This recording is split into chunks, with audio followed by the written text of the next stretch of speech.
When I was young, I used to sleepwalk. My mother would tell me these stories about myself that I would have no memory of. She said it first started when I was around 5 or 6 years old. She had put me to bed one night.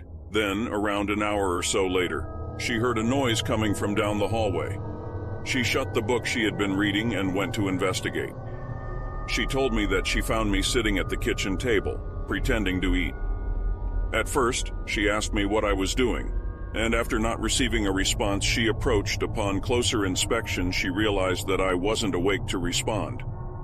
She stood there and watched me for some time, as she herself hadn't actually seen a sleepwalker before. She said that I sat there acting as if I were eating, then I would stop and turn to the chair to my right. To her, it appeared like I was having a conversation with someone, though she mentioned that I wasn't speaking any words, more like slight whimpers and groans. I'd then laugh quietly in my seat, then continue eating. After nearly 20 minutes of this, I got up from my chair, took a few steps, and laid down on the floor. My mother then woke me up and told me that I needed to go back up to bed. Well, I don't remember this interaction. She told me I was incredibly confused as I thought I was in bed. She led me by the hand back to my bedroom and tucked me back in. A few months later, this happened again. My mother had gotten up in the middle of the night to get something to drink. As she walked into the kitchen, she nearly jumped out of her skin when she saw a silhouette of someone standing in front of the window. She switched on the kitchen light and saw that it was me, that I was standing in front of the glass, motionless. She walked over to me asking what I was doing.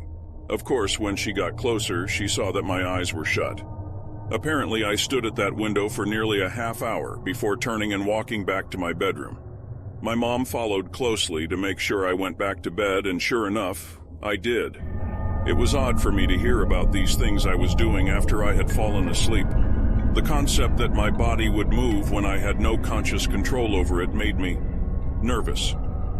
My mother found it somewhat amusing, but I didn't seem to think so.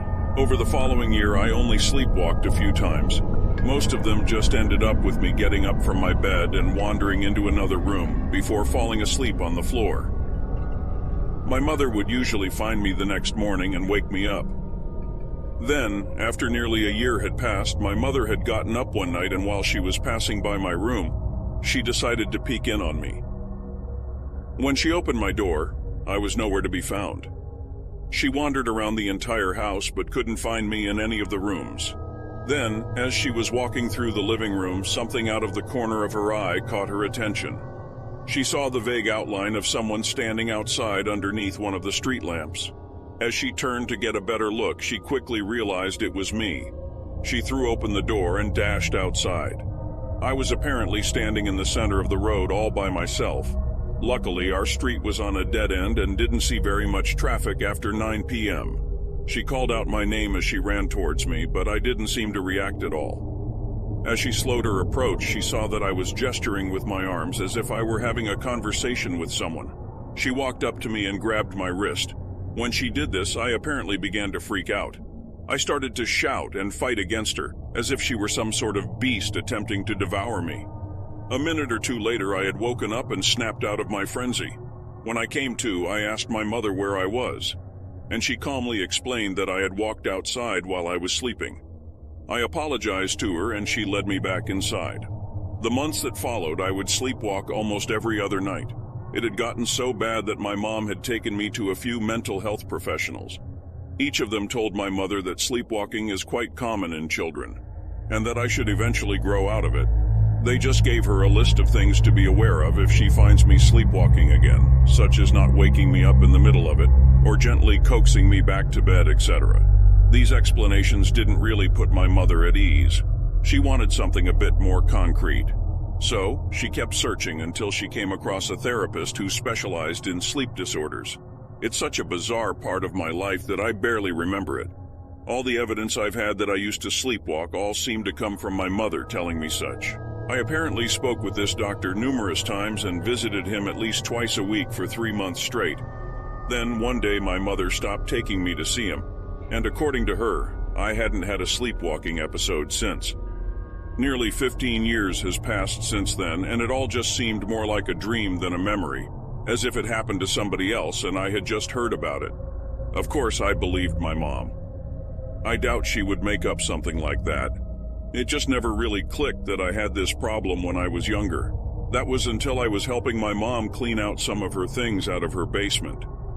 She was going through all her storage and was getting rid of a bunch of old stuff. While I was pulling out boxes out of the rafters, something clattered to the floor. It was a thick manila file folder that hit the ground with a thud. Hoping I didn't break anything of importance, I stopped what I was doing and picked up the folder. After glancing at it, I noticed on the front that it had my name on it with some dates. I looked around to make sure my mom wasn't nearby, and I took the folder into the back of my pants. After finishing up, I told her I'd talk to her later, and I headed back home to my house. When I got inside, I tossed my jacket on the couch and pulled out the folder. As I peeled open one end and slid the large file out, my eyes darted across the front of it. It was records of my time with the therapist. I guess he must have given my mother a copy of these to keep. All of the entries inside were each of the days I had gone to visit him. Most of them were just logs of the sessions as well as a few notes he had taken throughout. One of the last entries, however, drew my attention. It said that the therapist was going to conduct some type of hypnotherapy on me. He had me lay down on a lounge chair and began telling me to relax, while continuously asking me specific questions. He asked me what I dream about, and my answer had been written down. I told him that I dreamed of my friend. Reading this, I had no idea who I was talking about. The therapist then asked me to describe this friend of mine. I told him that he was much taller than me, though for a child that wasn't saying much. His body always seemed to be hunched over. He had long black hair that fell down to his shoulders. His arms were extremely long, like two snakes attached to the shoulders. Each of his fingers came to a point like sharpened knives. The therapist asked me to tell him what his face looked like, and apparently I struggled to describe it. I told him that his face was blurry, like it was covered in TV static. When the therapist pressed further, apparently, I sat up in the chair, still asleep, and told the therapist to look at him for himself. I then pointed behind the therapist, and when he turned, he saw nobody there. He jotted down some notes and then asked me what my friend wanted.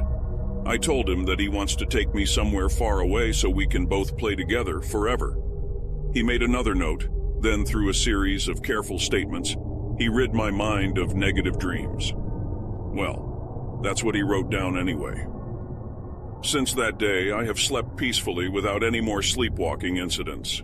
All those memories I had from the early years of my life seemed hazy, and I've nearly forgotten about them all. Despite not knowing anything about those statements I made, I couldn't help but feel a bit of familiarity with the description of this friend of mine. As I closed the file, I sighed, thinking about all the things I had said in the notes. I looked at the clock, which read 10:23 p.m. As I stood up from my chair, I saw something out of the corner of my eye. I turned and looked at my window. For the briefest of seconds, I thought I had spied someone standing outside. Someone looking at me. Someone tall, with long arms, with long black hair. Someone with a blurry face. I blinked my eyes, and when I opened them again, it was gone. I wanted to rationalize that what I had just seen was just a product of reading these files, that my tired mind had simply conjured this hallucination. But for some reason, I can't seem to shake this feeling, that those weren't simply dreams I had been experiencing when I was a kid, that they were something much more than dreams, something much more sinister. I can feel my eyelids starting to become heavier by the minute, and for the first time in my life, I'm worried about what will happen if I fall asleep again.